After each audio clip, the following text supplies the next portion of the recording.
हार्दिक शुभकामनाएं। यहाँ उपस्थित मेरे गुरुजनों के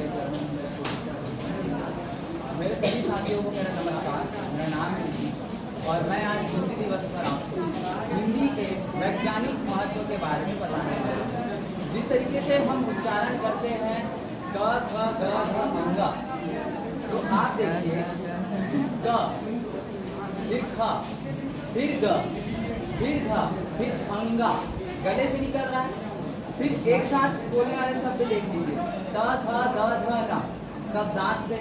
प फ ब भ म, सब होठ से। तो इतना डेवलप, इतना साइंटिफिक इंस्ट्रूमेंट हमारे पास, उसके बाद में भी हमें जो है ऐसा बात हो रहा है कि हमारे हाथ में एक स्मार्टफोन है और दुनिया जो है नोकिया 33 इस्तेमाल कर रही है, जो हम पहले इस्तेमाल करते थे। लेकिन दुनिया उसके पीछे भाग रही, तो हमें भी उसके पीछे भागना है। यह वाली मानसिकता हो रही, इसे सुधारने की आवश्यकता है। और जो कि अभी बात कही गई थी कि अंग्रेजी भाषा के चलते हिंदी भाषा को दबाया जा रहा है। हाँ, विश्व स्तर पर यदि देखा जाए तो हिमा दास, असम राज्य की जो धावक है, वो दूसरे देश में जा करके उन्होंने जो है जकार्ता इंडोनेशिया में जा करके 50.79 सेकंड में 400 मीटर की दौड़ को पूरा करके राष्ट्रीय स्तर पर अपना रिकॉर्ड कायम किया था। इसके बाद में जब वहाँ उनका इंटरव्यू हुआ गया इंग्लिश में, तब वो इंग्लिश में बोल नहीं पा रही थी। इसके लिए भारत के ही लोग उन्हें अपमानित करने लगे हुए हैं। भारत के उर्वरक मंत्री जो थे मनसुख लक्ष्मण भाई मंडाविया, उन्हें अंग्रेजी नहीं आ रही है।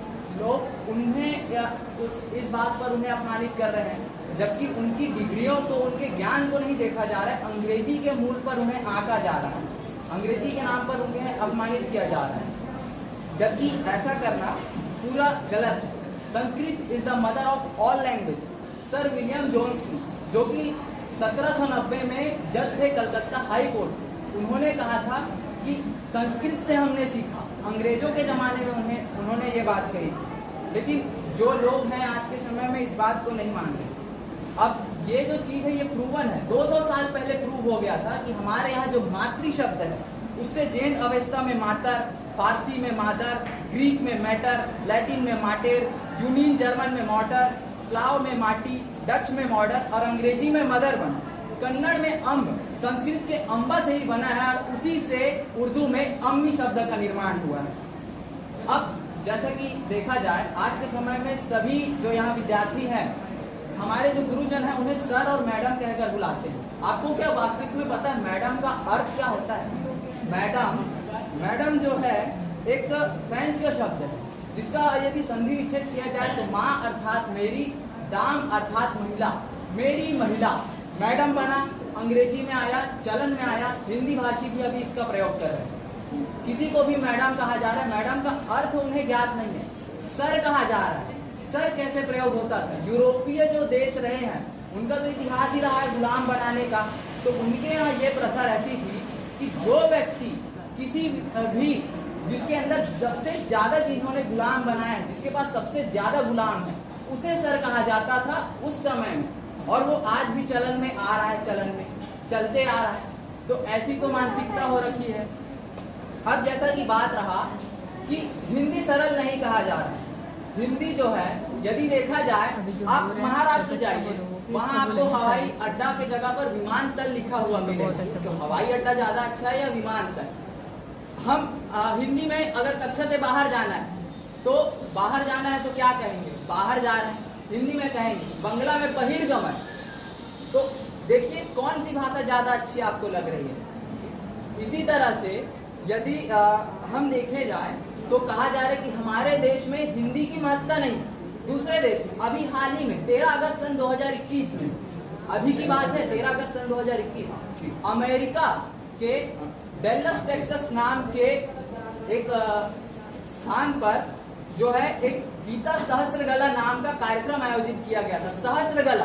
सहस्त्रगला अर्थात 1000 गले।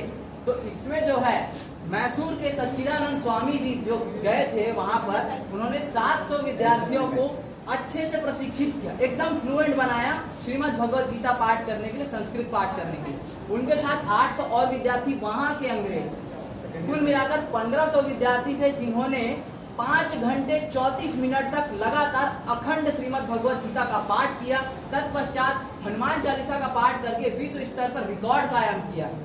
ये हमारे देश के लोग दूसरे देश में जाकर के रिकॉर्ड बना रहे हैं, लेकिन हमारे देश वाले हिंदी की महत्ता को नहीं समझ रहे।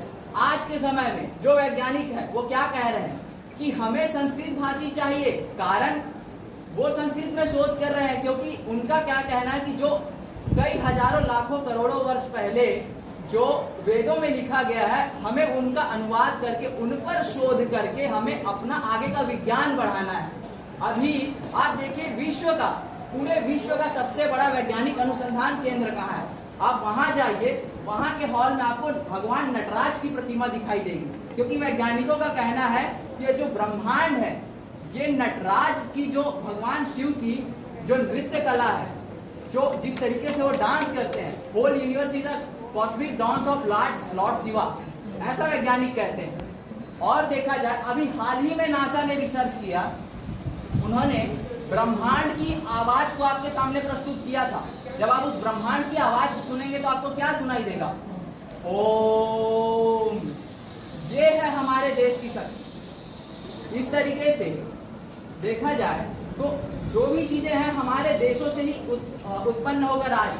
अभी कहा जा रहा है कि अंग्रेजी जो है विश्व स्तर पर विश्व की भाषा है। नहीं, आप सर्च कीजिए कितने देश दिखाएंगे गूगल, 195 में केवल 40 देश हैं जो अंग्रेजी को अपनी मातृभाषा के रूप में स्वीकार करके बोलते हैं। बाकी 27 देश जैसे अंग्रेजी जानने वाले भारत हो गए और अन्य देश हो गए, तो कुल मिलाकर के 67 देश, 67, 195 में से 67, जिनमें से 40 की मातृभाषा अंग्रेजी।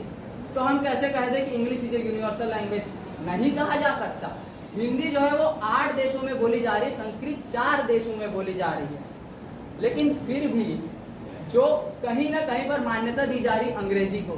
कहीं भी जाएंगे, अब पहले बच्चों के घर में जा रहे हैं तो क्या कहा जा रहा है? ये नहीं कि मामा आए हैं, चाचा आए हैं, अंकल, मामा है तो भी अंकल। सुनाइए पोयम, सुनाइए कविता, नहीं, कविता का चलन नहीं गया। रेन रेन गो अवे कम अनदर डे, मतलब तुम बारिश तुम चली जाओ, किसी और दिन आओ, हमको खेलना है। यहाँ ऐसा होगा तो भारत के किसान तो भूखे मर जाएंगे।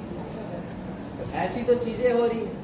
तो मेरा ये कहना है कि हमें जो है अपनी संस्कृति को ध्यान में रखते हुए उसे बढ़ावा देना है। दूसरे की संस्कृति है, जिस तरीके से आपको अपनी संस्कृति पर गर्व है, हमें भी हमारी संस्कृति पर गर्व है, उसे ना दबाइए जिस तरीके से आप करते आए। एक नीरज चोपड़ा का उदाहरण देता हूँ, मैं अपनी पंक्तियों को बंद करूंगा। नीरज चोपड़ा जी भारत से गए, जीते, और अभी उन्होंने हाल ही में और जीता। आप सब जानते होंगे जॉलिन क्या होता है? भाला, जो कि हमारे पूर्वज महाराणा प्रताप जी वो उपयोग में लाते थे। उनका जब इंटरव्यू हुआ तब वो अंग्रेजी में पूछ रहे हैं, उन्होंने कहा हिंदी में पूछ लीजिए। ऐसे ही एक और समय में हुआ था, जब जैसे ही भारत आज़ाद हुआ, आज़ाद भारत में जब पहला सैनिक स्कूल खुला तब उसके पहले बैच के जो छात्र थे उनका शिक्षण हो गया, उनका इंटरव्यू चल रहा है, इंटरव्यू हो रहा है अंग्रेजी भाषा में। उन्होंने विरोध किया कि नहीं, आप हिंदी भाषा में लीजिए। वैसे ही और भी हुआ था आज़ादी के 20 साल बाद, 1967 में डॉक्टर लुइया जी थे, उन्होंने विरोध किया था कि आप अभी तक अंग्रेजी को चलन में लेकर चला रहे हैं। थाने, कोर्ट, कचहरी तक उनको चक्कर काटना पड़ा था, उनके समर्थकों को चक्कर काटना पड़ा था, पार्लियामेंट में जाकर के उन्हें मोर्चा देना पड़ा था। और समस्या ये थी, ठीक है, इसी पंक्तियों के साथ में मैं अपना बात को यहीं खत्म करना चाहूँगा। आप सभी को एक बार पुनः हिंदी दिवस की हार्दिक शुभकामनाएं।